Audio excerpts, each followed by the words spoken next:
week of May 7th was an exciting one for School District 59.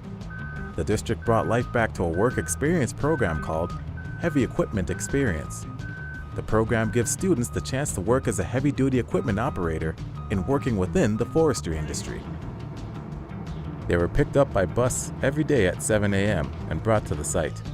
The first day, they were given a presentation on work safety by ICBC. In the classroom, actually corresponding with yoga.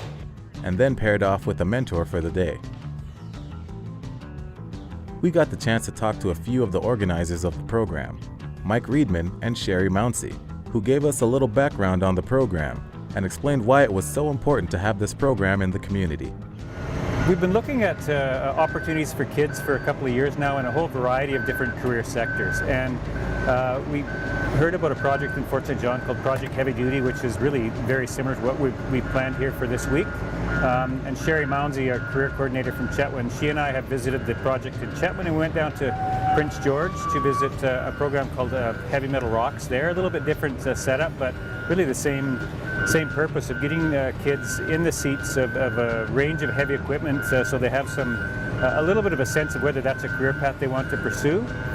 This particular project has been sort of in the planning stages for about a year and a half and really hit the ground hard in September in connecting with key people. Gary Young from Young's Mills has been crucial in putting the project together. He's our industry liaison, and the connection to all of the folks you see here on site. He and Sherry Mounsey, well established in the community, are able to pull this whole thing together. I believe it's very important to our Chetwin and our outlying communities. There's a need, a big need in that area. It's getting more the older generation and not that much of the young ones. And so we're hoping that with this, that we can bring it back to our contractors and our community. Whether it was for the love of the industry, I love running machinery. I love being outside. I like outdoorsy things. I'm into the forestry whole thing. experience to get a new job, I'm doing this so I can get a summer job with Young's Mills. or because it runs in the family.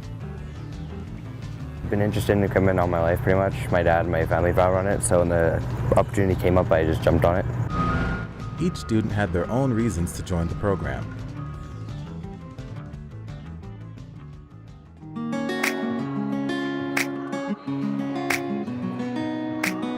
We start very basic. We do lots of edges and 3 turns and just basic skills, and then work up into the more interesting stuff, I guess the kids would call it, more of the intricate spins and jumps. So we kind of do a bit of everything with them.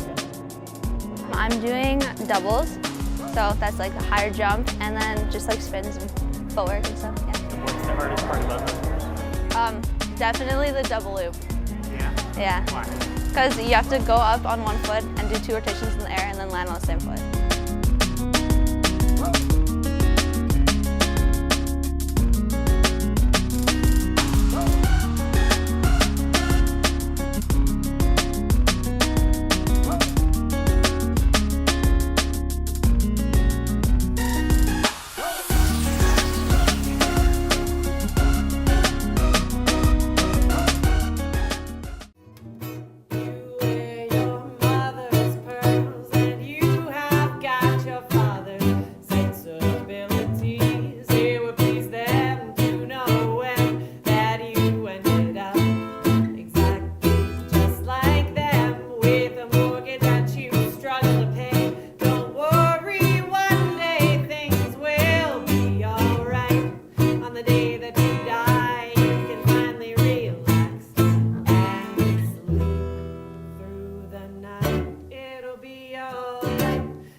Over the next 5 days, the students graduated from watching the masters at work to running the machines under supervision.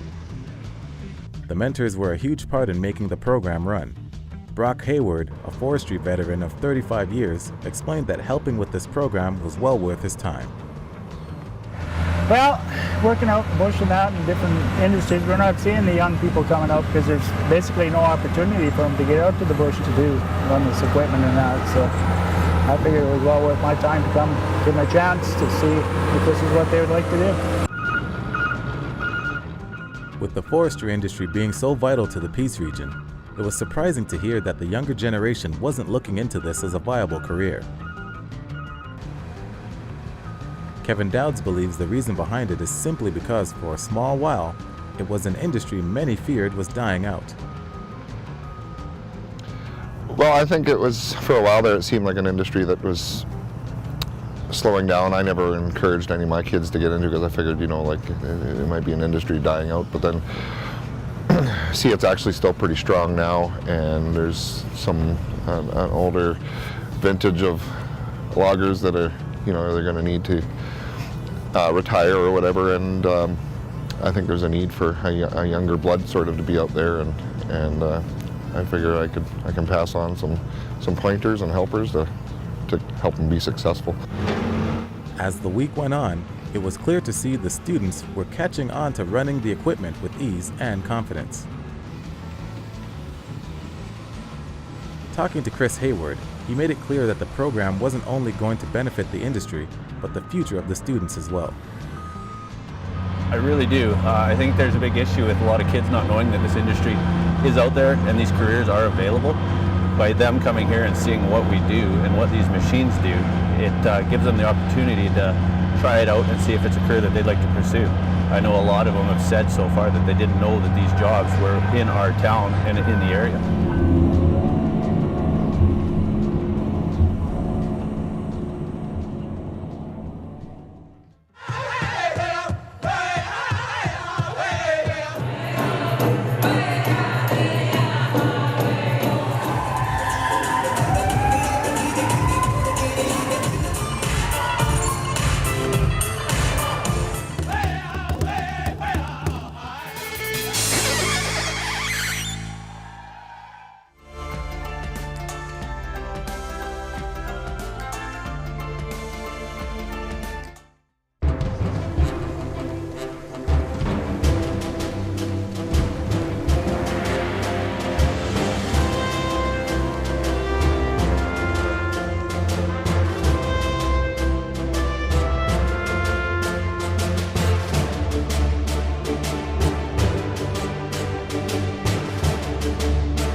By giving the students the opportunity to learn about the forestry industry, it allowed them to think of it as more of a serious job than they had before, possibly sparking the passion and planting the idea in their heads that this would be a good job to have. Mike Reedman expressed that it was the biggest hope out of this program. My hope is that some of the kids choose this industry, and that this week-long experience is an extended job interview for them, and they make a connection with a local contractor who's going to say, hey, come to work for me this summer, and put them to work right away. And maybe for those who aren't in grade 12 yet, they see them as a potential employee for next summer. And that's the piece here, is it's something that they I think they have an affinity for and an interest in, and they actually work in this particular sector. So that would be a big win for me, to see a number of kids out of this be working when it's all done.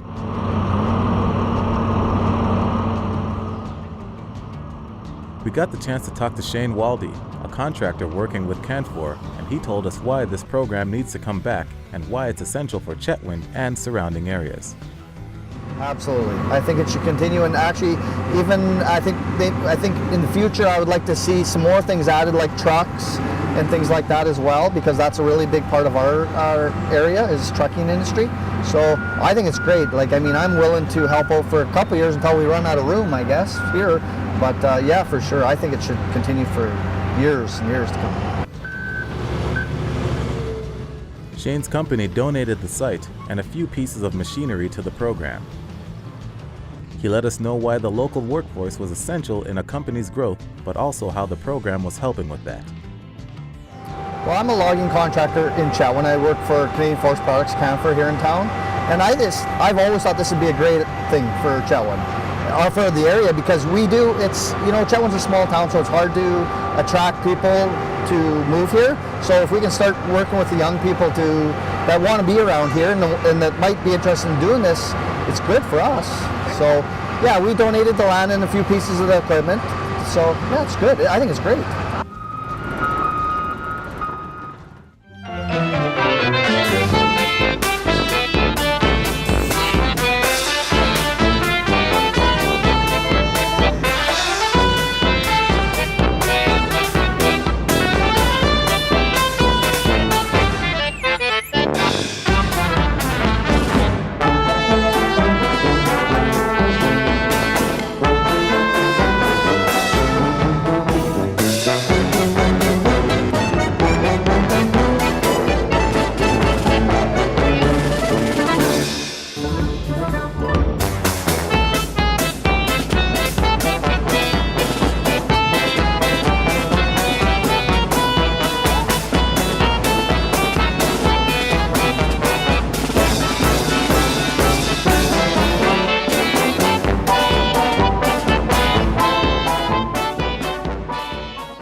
She wishes her son had married me. Mom goes, oh, tough pastry.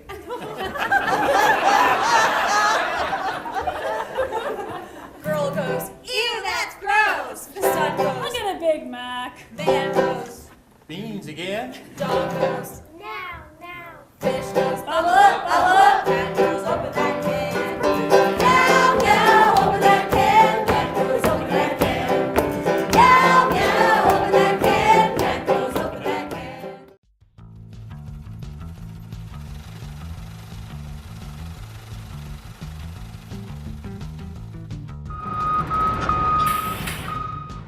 Throughout the week, the students continued to catch on to the equipment quickly and efficiently, prompting praise from mentors and organizers alike. Well, out of the 12 we have in this program this time, there's been some pretty good operators already, not even being around equipment. So hopefully we get some new faces out in the woods. And it was amazing to see how quickly they caught on and to run the machines and be able to do it. So yes, I think we do, and I think it's something that we can look forward to every year, and I hope that one day we're fortunate enough as some of the other communities and some of the students come back to be our mentors. The week flew by, and before everyone knew it, the 5-day program was coming to an end. From the beginning of the week to now, the students and the mentors saw some major growth within the group. The students agreed that they had a whole new respect for the industry, and that now they would definitely consider it as a career. Yeah, I have a lot of respect now for the people who actually do this. You know, I know a lot of people who've actually done it, had some hard times through it. Now I know what they all have to do and what their job's like, so yeah, it's... Definitely. I don't know, just nice group of guys, everybody out like working in this industry is all nice. I don't know, it's just fun. Outdoors, running heavy equipment's fun. As the whirlwind of the week ended, the students and mentors had a chance to socialize. For the organizers of the program, they were overwhelmed with how wonderful the week went. It was amazing. Exceeded all everything that we expected. The first day, at the end of the day, Gary and I were saying, oh my gosh, it's over. It went so quickly. It was great. The students caught on so well. The mentors were amazing. We did way more production than we thought we would. The weather held out. It was just great, really great. We had so many mentors that have volunteered their time to come in and do it. When they talked to it, they worked so well with the students and they're enjoying it. It was great.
I was born here by these waters, when this world, well, it's all right. You know, one of my brothers come out to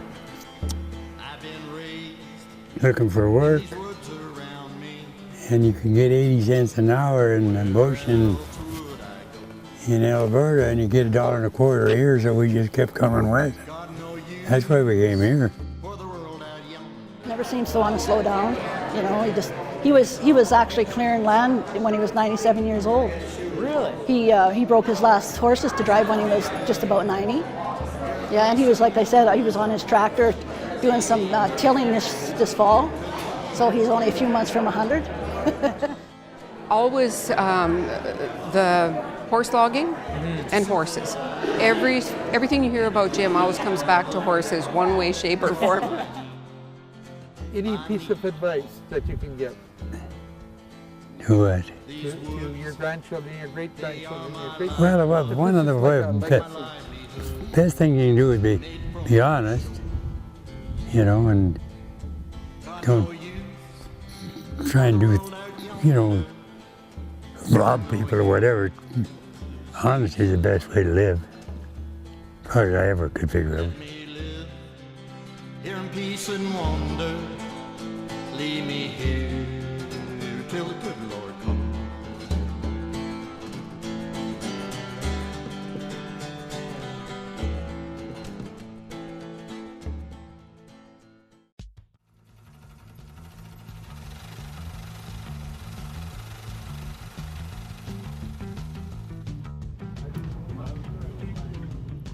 This program not only proved its worth, but helped open doors that the students didn't even realize they had access to. Sherry couldn't be more thankful to the community, the sponsors, and everyone who made the program possible. I think the main thank yous would go to all of our communities, our contractors, our mentors, and actually also to Gary Young and Mike Reedman for working with me, and I think it was just great all over. Thanks, guys.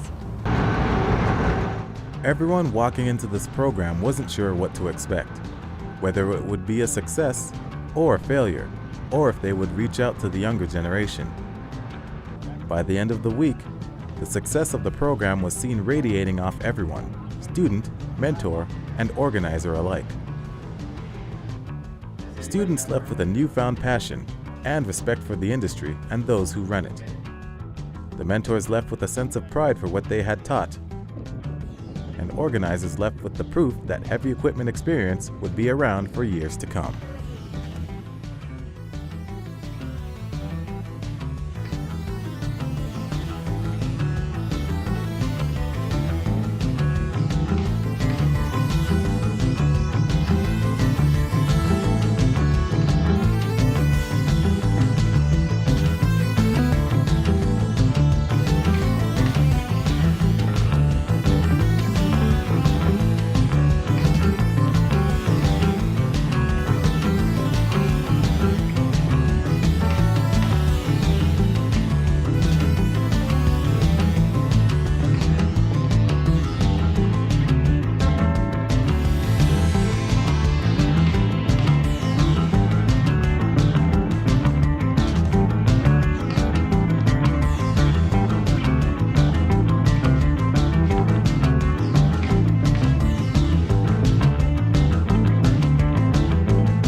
All right, I'm the Dub here for Peace FM and CHET TV, talking to icons of KISS who just finished up their set at GrizzFest 2017.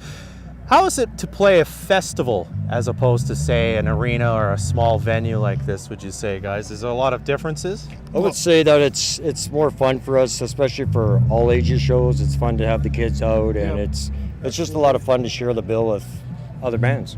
It's great.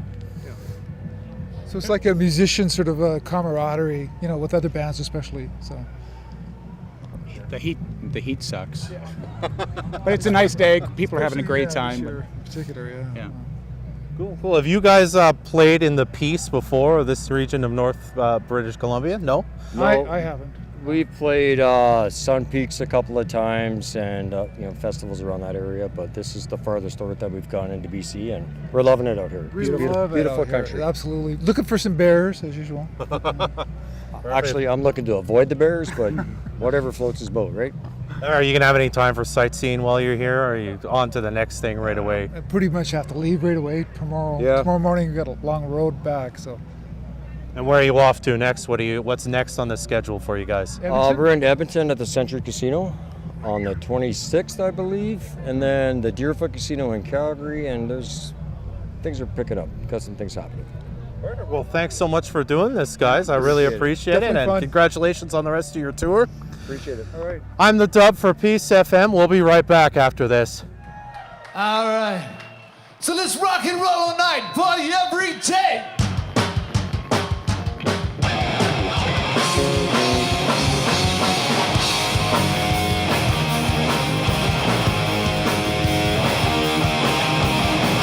You show us everything you've got. You keep on dancing till the room gets hot. You drive us wild, we'll drive you crazy. And you say you wanna go for a spin. The party's just begun, we'll let you in. You drive us wild, we'll drive you crazy. You keep on shouting, you keep on shouting. Let me hear ya. I wanna rock and roll all night. Party every day. I wanna rock and roll all night. Party every day. I wanna rock and roll all night. Party every day. I wanna rock and roll all night. Party every day.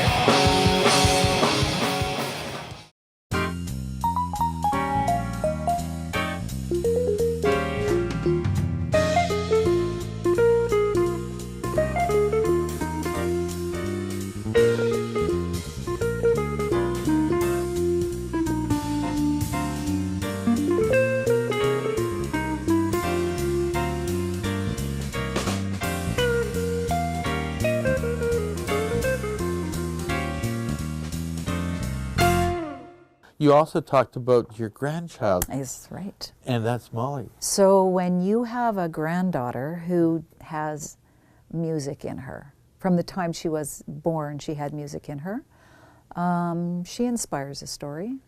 And this looks quite a bit like her. And put a piano in front of her, put a set of drums, put a tambourine, or just stand her there, she'll sing, "This girl makes music." So she inspired me to write Molly's Promise.